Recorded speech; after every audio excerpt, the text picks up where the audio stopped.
মিথ্যার রাজনীতি পর্ব ১, দানবায়ন প্রকল্প, দ্য ডিমোনাইজেশন প্রজেক্ট। পিনাকি একটি জঘন্য মিথ্যার উদাহরণ দিয়েছেন যা আমাদের বুঝতে সাহায্য করবে এই খেলাটা কতটা গভীর। বীরশ্রেষ্ঠ মতিউর রহমানের কবরের ফলকে পাকিস্তানিরা নাকি লিখেছিল, এখানে এক গাদ্দার শুয়ে আছে। এই ডাহা মিথ্যা কথাটি বিএনপি তাদের অফিসিয়াল পেজ থেকে প্রচার করেছে, কিন্তু পিনাকি যখন আসল কবরের ছবি দেখালেন সেখানে মার্বেল পাথরে খোদাই করা ছিল বিসমিল্লাহির রহমানির রহিম এবং মতিউর রহমানের নাম। প্রশ্ন হলো, বিএনপি কেন এই মিথ্যা ছড়ালো? কারণ পিনাকির মতে এটা সেই ভারতীয় প্রকল্পেরই অংশ, শত্রুকে বা পাকিস্তানকে যতটা সম্ভব অমানবিক এবং নিষ্ঠুর হিসেবে উপস্থাপন করা, যাতে তাদের বিরুদ্ধে ঘৃণা জিইয়ে রাখা যায়।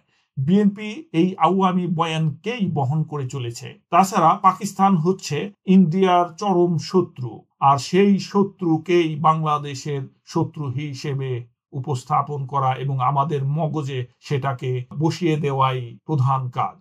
এই একটি উদাহরণই যথেষ্ট প্রমাণ করার জন্য যে আমাদের প্রতিষ্ঠিত রাজনৈতিক দলগুলো সত্যের চেয়ে ন্যারেটিভকেই বেশি গুরুত্ব দেয়, আর এ কারণেই ৬২.৬% মানুষ তাদের উপর থেকে আস্থা হারিয়েছে।